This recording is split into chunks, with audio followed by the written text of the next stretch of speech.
I thought I'd do something a bit weird.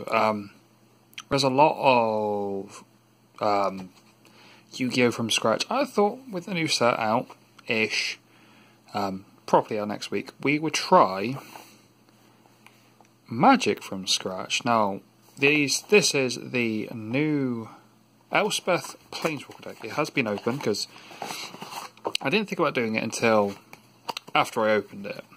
So, this is happening on Friday, the 17th, which is pre-release Friday.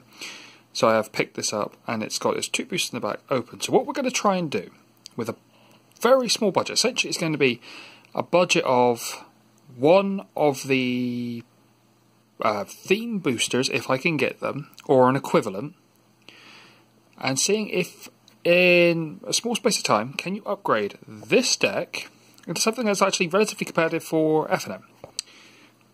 We're not going to go crazy, we're not going to go to like high-end competitive, because the thing is with Magic over Yu-Gi-Oh! And stuff like that is the fact that this has so many different formats. We couldn't go, let's say, build this, take it to Magic Fest and go to Worlds, because again, what if the Magic Fests are sealed? What if they are modern teams? It doesn't work. Ooh, spit the cards over. So, what we're going to do instead is do it on a budget, a very small budget, so very, very small. I'm going to take it to how far can this deck go with the 2 boosters in the back, and what else we can get for once a week-ish. We'll see if it is once a week, maybe once every 2. And how far can we go and see if we can pick up some wins in FNM. So, this is our unique Planeswalker, Elspeth Undaunted here. You will not find this in the normal set, you will find it in the Collector's Boosters. But you will not find it in normal set. So this is our kind of core card, if it wants to focus. There it is. So 2 triple white, +2, put 2 1/1 counters on each of up to 2 target creatures, or put a 1/1. -2, search your library for a card game Sunlight Hotplate, and then -8 until end turn, creature control gain flying, and +X is your version to white. So that's kind of one of our key cards, along with 2 copies of Elspeth's Devotee. Devotee searches. Refocus. Yeah, there we go. Elspeth's Devotee searches for Elspeth. So they're kind of like 3 of the core cards, and of course there is 1 card that is named in there, which is Sunlit Hoplite, which we do have 4 copies of. So Sunlit Hoplite is again another unique card from the deck, which is 1 and a white for a 2/1. As long as it's your turn, it's 5 strike, and it gets +1 if you control an Elspeth Planeswalker. So it's okay. Out of the Elspeth package, this is the weakest part of it. Obviously, Elspeth is the strongest, and kind of in the middle is our search engine. Then we come to the basics of the deck. So you have 2 copies of, I think it's only 2 copies. It does look like it's only 2 copies of it, of Archon of Falling Stars.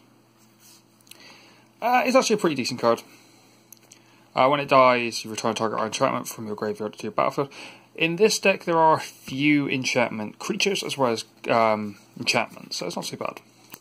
Our 1 copy of Daxos, Blessed by the Sun, in its Constellation artwork.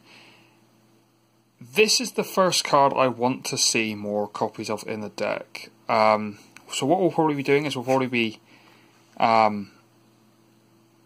going on Magic Arena as well, trying out test builds. They'll probably be on live streams. But we want to see more of this card because it's all based around devotion. Because his power is equal, his toughness is equal to his devotion white, so he gets 2 pips, so that's 2 toughness just for him. And then all of our creatures give it, and other cards give it more. Whenever another creature you control enters the battlefield or dies, you gain a life. So it's a lot of life steal, a lot of life gain. Sorry. Then we have a Taranika, a Crowan Veteran. Another really good card. Would like to see more of them in the deck. Can't expect much. Wizards normally don't give us many things of multiple copies. Talking of, here is one that's a 3 of, not a 4 of. That's a common complaint I've got with the Planeswalker decks. Because I did get the Ashiok one as well, to see which one was better for this. And it has an even worse problem with the fact it's got a lot of 2 ofs. Eidolon of Inspiration, beginning of combat on your turn, target creature gets +2. This is going to be our main push through at 3 mana. Then we have our Daybreak Chimera. Cost, and that's a 4 of actually, so that's another really good 4 of. So, cost X less to cast, where X is your friction to white. More commonly than not, we'll probably be able to pay this for 2. Really, actually a real good mainstay for the card. 2 Phalanx, called Phalanx Tactics. Target creature control gets +2/+1 to its turn. Each other creature you control gets +1. Nice kind of finisher. We get 3 copies of Karametra's Blessing. So +2/+2 if it's an enchanted creature or an enchantment creature. It's also hexproof indestructible. So kind of like a nice combat trick. Then we get to some kind of interesting cards. I'm not too sure if I like them or not. So we have here the Hero of the Winds. So whenever you cast a spell that targets Hero of the Winds, gain +1. It's okay. I feel it's going to be one of the first creatures we probably cut from the deck. Here's another card that I'm okay to cut quite quickly, would be Indomitable Will. It has got Flash, it is an aura, so we can return it back, but again, it's 3 copies. I'm not too sure I'm happy with it. 2 copies, I believe, when I was looking at this, there is a third. 3 copies of Dreadful Apathy. It's Pacifism, which was 1 and a white and did pretty much the same effect, apart from you didn't exile enchanted creature. But it's just kind of bad. That's probably one of the first cards we're going to completely cut. And then we have 4, Leonin of the Lost Pride. When it dies, exile target card from opponent's graveyard. It's okay. It's okay. I'm not a fan of it. Next up, we have a big old stack of land. It's 25 land in this deck.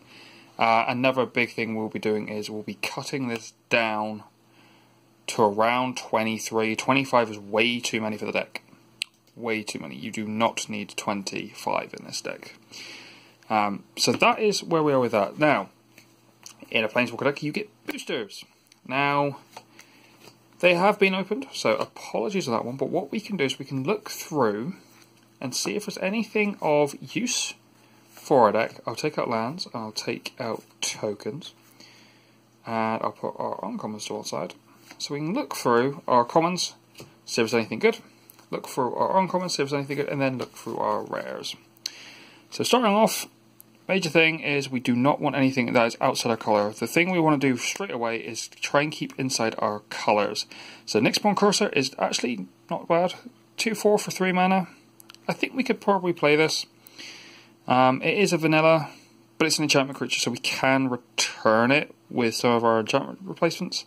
So that's okay. I'm okay with this card. Another green card. Traveler's Amulet we don't need, because our mana fix, we don't need mana fix, and we're playing mono white. Here are the games. So the problem this is probably why we would want to be doing theme boosters. With theme boosters, you're going to get nothing but 1 colour card, which will be white for us. Oh, there's a plains, so we'd want to be looking for those colours. So theme boosters are probably going to be the way to go, especially with this Planeswalker deck. This Planeswalker deck is pure white, so that's going to be a real test of it as well, of seeing how much good stuff we can get from one thematic booster. So, here's another really good white card, a Revoke Existence, exile target artifact or enchantment. In this format, this is going to be absolutely insane. We're going to probably main deck this because it's just so good. So we've got one of those.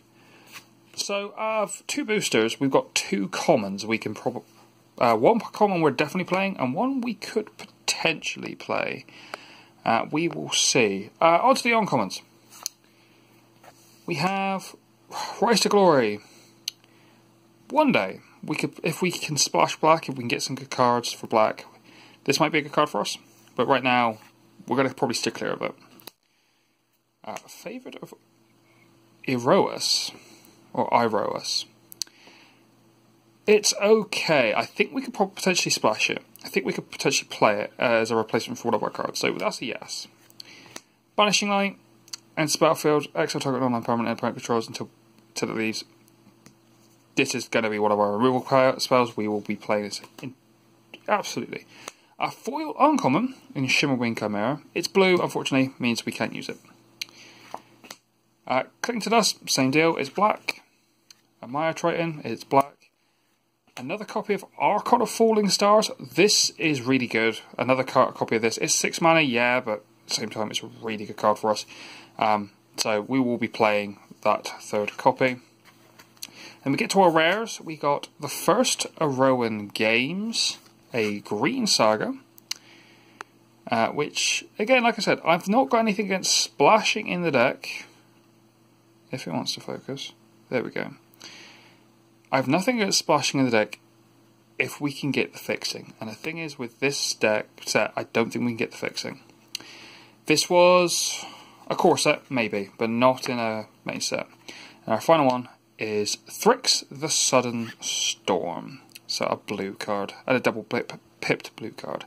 So, unfortunately, rare-wise, we didn't get anything good. And uncommons, we got okay. So, essentially, we are left with 5 cards from 2 draft boosters that we can play around with. So, what we'll probably do is have a see what we can fit in there and come back to it. What we have taken out for those cards that we have pulled. So, 2 planes. Like I said, we don't need more than that. We need 23. We have taken out 2 copies of Hero of the Wind.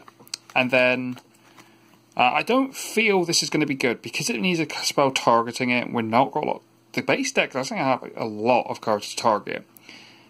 So I've taken these out for one of the enchantment creature we have, which is the 3 mana 2/4, and a Revoke Existence for enchantment and artifact removal. And then one of the apathies has been taken out in replacement for our Banishing Light. Because Banishing Light can do anything, it just makes more sense. So that's where we are right now after weeks. I suppose this is week 0. So, no games, because again, this was pre-release week, so this is just literally what we've got out of the box, what we've tuned up with our 2 packs. Then next week, what we will do is we will, if they're on sale, and I can pick them up, and I will pick up a theme booster of white, see what we can pull, and see what we can do to tune that up. So, thanks for watching, and I'll see you next time.